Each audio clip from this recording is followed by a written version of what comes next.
Hello friends, आपका स्वागत है हमारे यूट्यूब चैनल केमिस्ट्री पॉइंट पे। अपना पिछला टॉपिक हम कंटिन्यू करते हैं।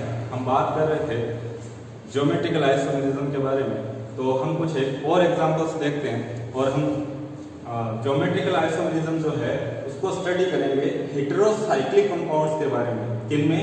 हेटेरोसाइक्लिक कंपाउंड्स में। तो कुछ एग्जांपल्स में बनाता हूँ और हम पहचान करने की कोशिश करेंगे कि क्या वो कंपाउंड ज्योमेट्रिकल आइसोमेरिज्म दिखाते हैं।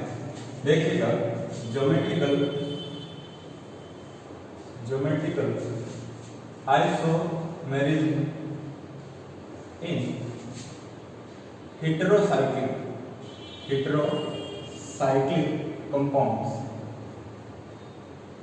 ठीक है, तो फ्रेंड्स मैं क्या करता हूँ, यहाँ पे कुछ कंपाउंड्स बनाता हूँ और ये जो कंपाउंड्स होंगे वो हेटेरोसाइक्लिक होंगे, यानी कि इनमें कोई अदर एटम भी इन्वॉल्व होगा, जैसे नाइट्रोजन है या सल्फर है, ऑक्सीजन वगैरह है।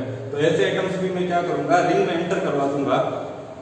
जैसे मैं कुछ एग्जांपल्स बनाता हूँ। देखिएगा, ये मैंने एग्जांपल बनाया, यहाँ पे मैंने नाइट्रोजन लगा दिया और ये रिंग बना दी। तो आपको पता है कि यहाँ पर नाइट्रोजन पर एक लोन पेयर भी है, इसको मैंने ऐसे बना दिया,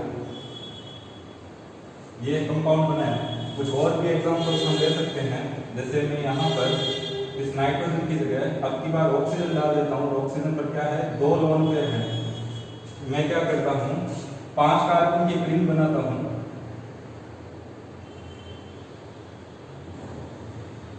और यहाँ पर मैं लिख देता हूँ सल्फर लिख देता हूँ और इसको मैं एस डबल बॉन्ड ओ कर देता हूँ। कुछ और एग्जांपल्स देखते हैं। यहाँ में फिर से एस डबल बॉन्ड ओ और इस पर भी मैं एस डबल बॉन्ड ओ जोड़ देता हूँ। एक और एग्जांपल देखते हैं, इस पर मैं एस डबल बॉन्ड ओ और इधर में एक CH3 ग्रुप जोड़ देता हूँ। तो ये मैंने कुछ एग्जांपल्स बनाए हैं और हम लोग अब देखेंगे, हम पहचानेंगे कि इनमें से कौन सा कंपाउंड जो होगा वो ज्योमेट्रिकल आइसोमेरिज्म दिखाएगा और कौन सा कंपाउंड ज्योमेट्रिकल आइसोमेरिज्म नहीं दिखाता है। आइए देखते हैं फ्रेंड्स, इस एग्जांपल को जब हम ध्यान से देखते हैं तो आप लोग याद कीजिएगा कि मैंने बताया था कि कम से कम इनमें 2 ऐसे sp3 एटम्स होने चाहिए। कितने?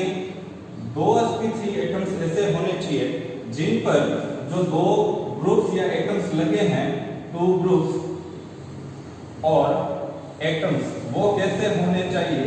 वो होने चाहिए इंडिविजुअली डिफरेंट होने चाहिए। कैसे होने चाहिए? इंडिविजुअली डिफरेंट होने चाहिए। और इस बात का मतलब ये हो गया कि वहां पर 2 डिफरेंट इलेक्ट्रॉन डेंसिटी होनी चाहिए। क्या होनी चाहिए?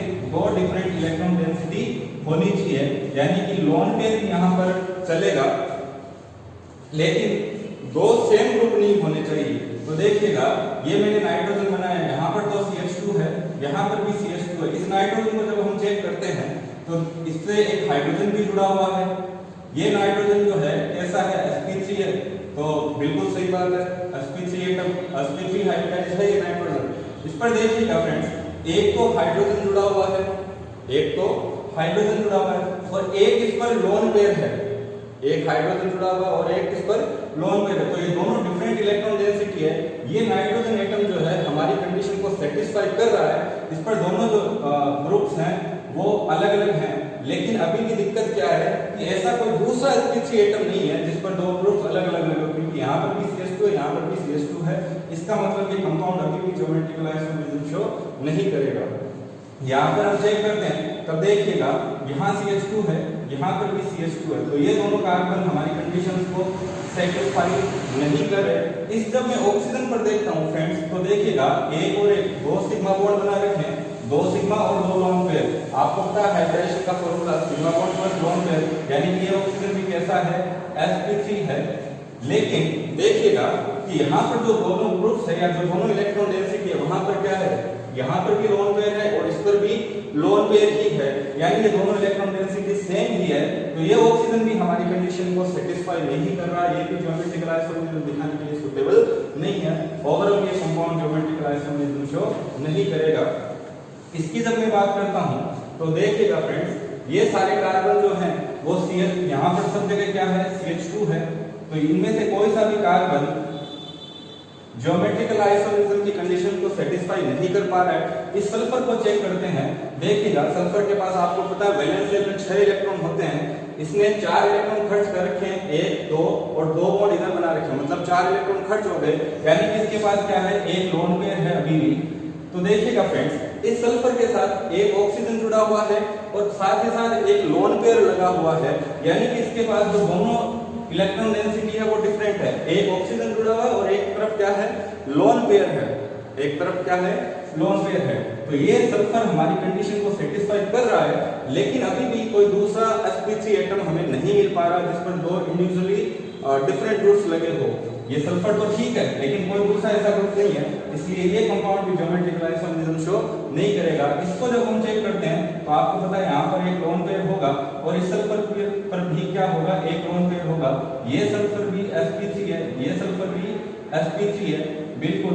अब यहाँ पर हमारी कंडीशन सेटिस्फाई हो चुकी है क्योंकि इस कंपाउंड में हमें दो ऐसे sp3 एटम मिल चुके हैं, एक ये सल्फर और एक ये सल्फर, जिन पर दो डिफरेंट इलेक्ट्रॉन डेंसिटी है, यानी कि ये कंपाउंड ज्योमेट्रिकल आइसोमरिज्म शो करेगा।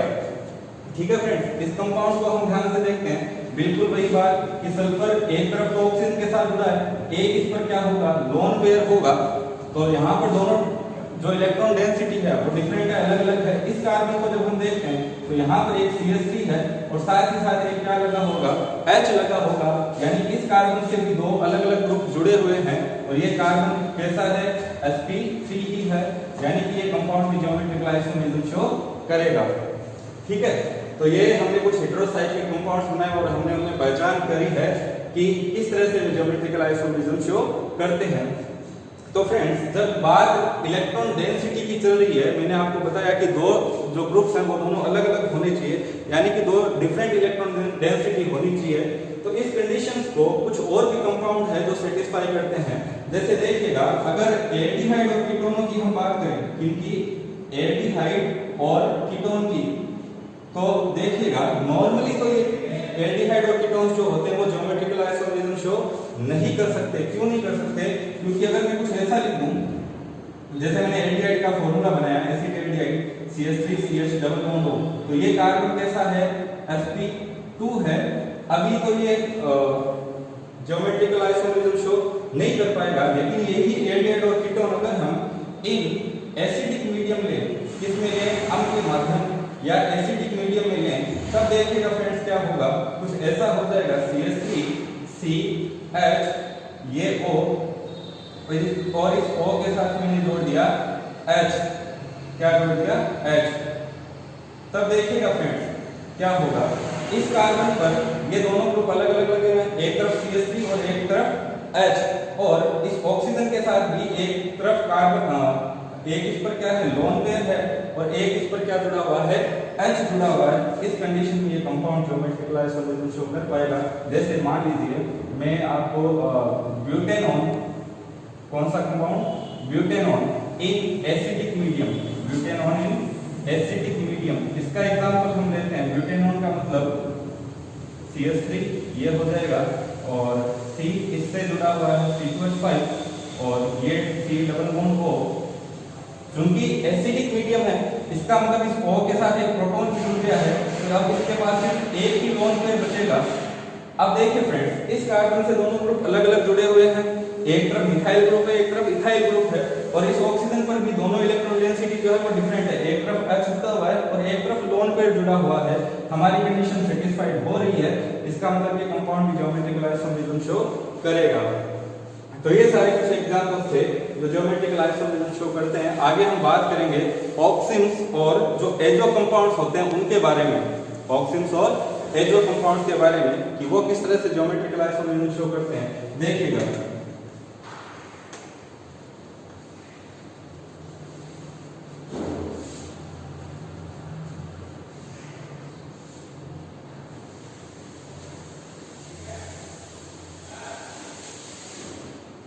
तो दोस्तों, जब हम ऑक्सिन्स की बात करते हैं तो आपको पता है कि ये ऑक्सिन्स जो होते हैं वो एल्डिहाइड या कीटोनों की हाइड्रोक्सिल एमीन के साथ रिएक्शन से बनते हैं।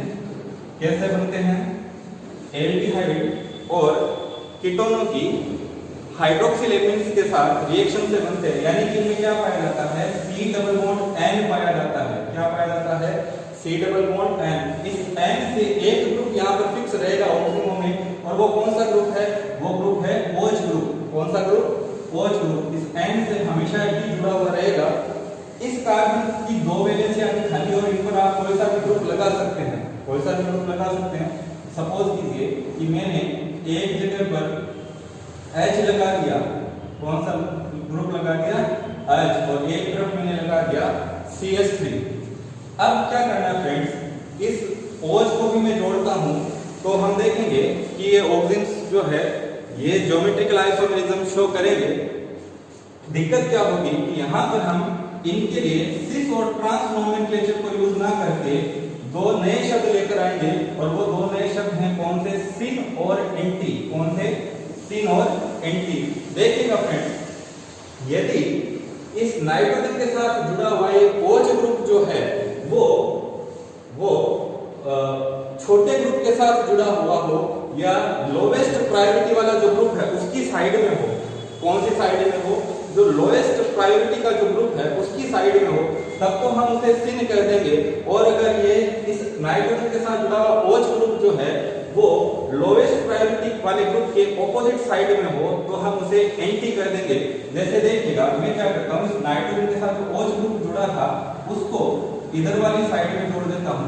अब आप देख पा रहे हैं कि ये OH और H दोनों एक ही साइड में है, तो इसको मैं सिन कंपाउंड कह दूंगा। क्या कह दूंगा, सिन कंपाउंड कह दूंगा। वहीं दूसरी तरफ अगर कुछ ऐसा मैं कंपाउंड बना दूं, HCCH3 डबल बॉन्ड N, और मैं क्या करता हूं फ्रेंड्स, अब की बार इस OH को हाइड्रोजन वाली साइड में ना रखकर मैं इसको इस CH3 की साइड में रख देता हूं। ये मैंने OH इधर लगा दिया, तब आप देख पा रहे हैं कि ये OH ग्रुप जो है वो इस हाइड्रोजन की ऑपोजिट साइड में है कि नहीं, ऑपोजिट साइड में है। तब आप इसको एंटी कर देंगे। क्या कर देंगे, एंटी कर देंगे। बाकी ये जो सिन और एंटी नोमेनक्लेचर है ये आप अपनी पसंद से भी कर सकते हैं, जैसे आपकी मर्जी। आप इसको सिन भी बोल सकते हैं और आप इसको एंटी भी बोल सकते हैं। कैसे, देखिएगा फ्रेंड, मैंने क्या किया, यहाँ पर CH3 ग्रुप लगाया और यहाँ पर मैंने C2H5 ग्रुप लगाया। ये मैंने डबल बॉन्ड कर दिया, N कर दिया, और OH ग्रुप को इधर रख दिया। दूसरी तरफ मैंने फिर से वही एग्जांपल बनाया, ये CH3 C, इधर मैंने C2H5 लिखा, डबल बॉन्ड कर दिया। सॉरी, थोड़ा सा मैं इधर बनाता हूँ इसको। ये मैंने CH3 लिखा, ये C, यहाँ पर C2H5, ये डबल बॉन्ड N, और मैंने क्या किया, इस OH को अब की बार इधर वाली साइड में रख दिया। ठीक है फ्रेंड्स, देखिएगा आप इन कंपाउंड्स का नोमेनक्लेचर जो है वो सिन भी रख सकते हैं, आप इसका नाम एंटी भी रख सकते हैं। कैसे, ये आपकी अपनी पसंद है। देखिएगा, ये OH जो है अभी आपको पता है कि CH3 वाली साइड में है। कौन सी साइड में है, CH3 वाली साइड में, यानी कि ये CH3 के साथ सिन पोजीशन में है। सिन का मतलब हो गया एक ही साइड में। तो ये OH जो है इस CH3 के साथ सिन पोजीशन में, इसलिए मैं कह दूंगा कि ये सिन टू मिथाइल ग्रुप है। कौन से ग्रुप के साथ, सिन टू मिथाइल। या फिर मैं ये कह सकता हूं कि ये OH जो है वो इस C2H5 के साथ कौन सी पोजीशन में है, ऑपोजिट है, यानी कि एंटी पोजीशन में है। तो मैं इसको एंटी टू इथाइल कर सकता हूं। ठीक है फ्रेंड्स, सेम इसी तरह से इसमें देखिएगा, ये वाला कंपाउंड अभी आपको दिख रहा है कि ये OH और C2H5 एक ही साइड में है, यानी कि OH ग्रुप जो है C2H5 के साथ सिन पोजीशन में है। तो मैं इसको सिन टू इथाइल कह दूंगा। या फिर आप देख पा रहे हैं कि ये OH जो है वो CH3 के साथ एंटी पोजीशन में, एक दूसरे के आमने सामने ऑपोजिट डायरेक्शन में है। तो मैं इसको एंटी टू मिथाइल कह दूंगा, एंटी टू मिथाइल। ठीक है फ्रेंड्स, ये हमने कुछ बात करी कौन से कंपाउंड्स के बारे में, ऑक्सीजन्स के बारे में। तो इस तरह से ये कंपाउंड्स जो होते हैं वो ज्योमेट्रिकल आइसोमेरिज्म शो करते हैं। मैं उम्मीद करता हूँ कि आप लोगों को ये टॉपिक समझ में आया होगा। मिलते हैं अगले वीडियो में। Thank you.